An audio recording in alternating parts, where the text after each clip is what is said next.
Svarbu kaimo plėtros programos projektų vykdytojams. Kaip teisingai parengti pirkimo dokumentus ir kada leidžiama keisti sutartį. Nacionalinė mokėjimo agentūra primena projektų vykdytojams šiuo metu įgyvendinantiems projektus pagal Lietuvos kaimo plėtros 2014-2020 metų programą, kad iki paskutinio mokėjimo prašymo pateikimo termino pabaigos liko mėnuo.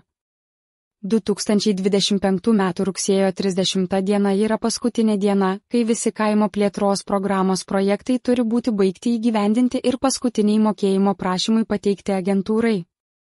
Svarbu vykdantiems projektus. Vykdant pirkimus.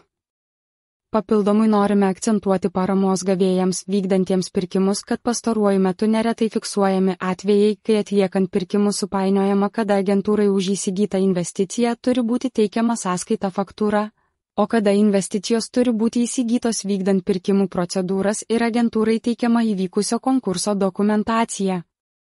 Nacionalinė mokėjimo agentūra atkreipia projektų vykdytojų dėmesį, jog kaip nustatyta projekto vykdytojo pretenduojančio gauti paramą iš Europos žemės ūkio fondo kaimo plėtrai, prekių, paslaugų ar darbų pirkimo taisyklėse, pirkimų procedūros privalo būti vykdomos, kai įsigyjamų prekių ir paslaugų pirkimo vertė lygi arba yra didesnė kaip 70 000 eurų be PVM, o įsigyjamų darbų, jeigu pagal priemonių įgyvendinimo taisyklės numatytas jų finansavimas, vertė lygi arba yra didesnė kaip 174 000 eurų be PVM.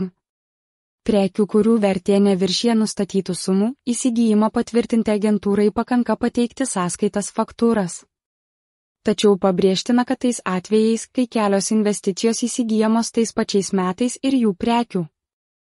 Skaitmeninių kodų nurodytų bendrojo viešųjų pirkimų žodyno, BVPŽ sistemoje, pirmieji 3 skaitmenys sutampa, jų vertė turi būti sumuojama, o pasiekus ar viršijus anksčiau minėtas sumas, būtina vykdyti konkursą.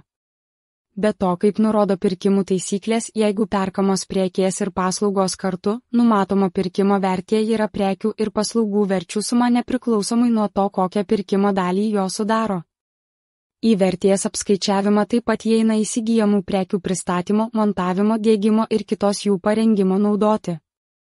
Paslaugos, jeigu šios paslaugos tik papildo prekių tiekimą. Agentūra, siekdama padėti savo klientams ir linkėdama sklandaus projektų įgyvendinimo, ragina projektų vykdytojus būti atidiems ir korektiškai pasirengti reikiamą dokumentaciją. Norint keisti sutartį. Primename, kad suderinus su agentūra, leidžiama sutartį keisti, kai norima keisti paramos sumas tarp paramos dalių mokėjimo prašymų, taip pat keisti tinkamas finansuoti išlaidas. Akcentuotina, jog sutarties keitimas galimas, jei tinkamos finansuoti išlaidos kinta dėl prekės techninių parametrų.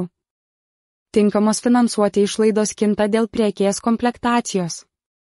Viena tinkama finansuoti išlaida keičiama į kitą tos pačios kategorijos tinkama finansuoti išlaidą, tinkama taip pačiai ekonominiai veiklai vykdyti ir tam pačiam produktui gaminti arba paslaugai teikti.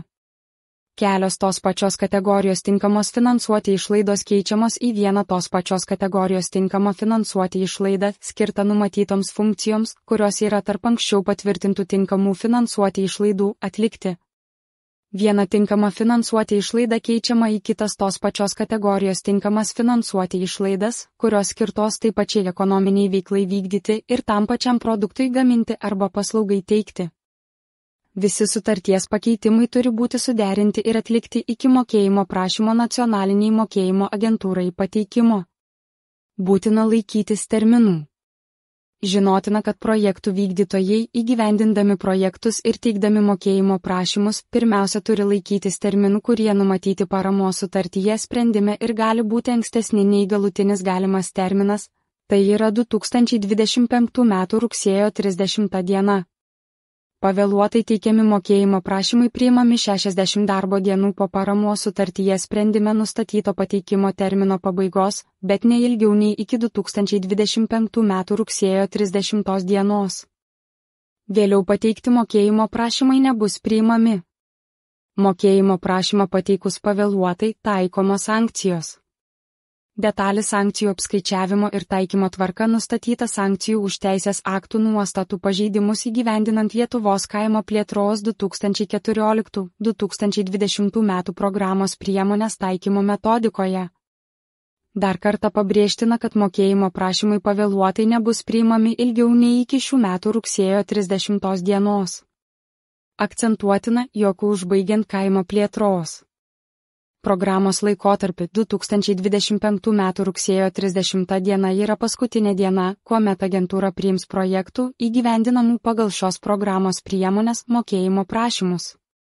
Tuo tarpu 2025 m. gruodžio 31 dieną Lietuvos kaimo plėtros 2014-2020 metų programos laikotarpis privalo būti visiškai užbaigtas.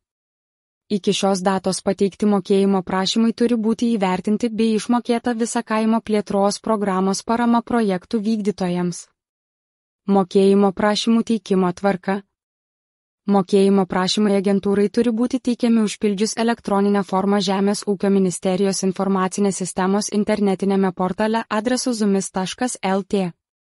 Kartu su mokėjimo prašymų paramos gavėjas privalo pateikti galutinę projekto įgyvendinimo ataskaitą, taip pat finansinės atskaitomybės dokumentus, pažymą apie žemės ūkio veiklos subjekto pajamas per praėjusius kalendorinius metus, paskolos sutartis įsigytų investicijų pagrindimą ir apmokėjimą patvirtinančius dokumentus, kitus atitinkamos priemonės įgyvendinimo taisyklėse bei paramos paraiškoje nurodytus dokumentus. Nacionalinė mokėjimo agentūra ragina projektų vykdytojus atsakingai suplanuoti darbus, įgyvendinti projektus ir esant galimybei teikti mokėjimo prašymus kuo anksčiau. Taip agentūra galės laiku įvertinti pateiktus dokumentus ir parama projektų vykdytojams bus išmokėta greičiau.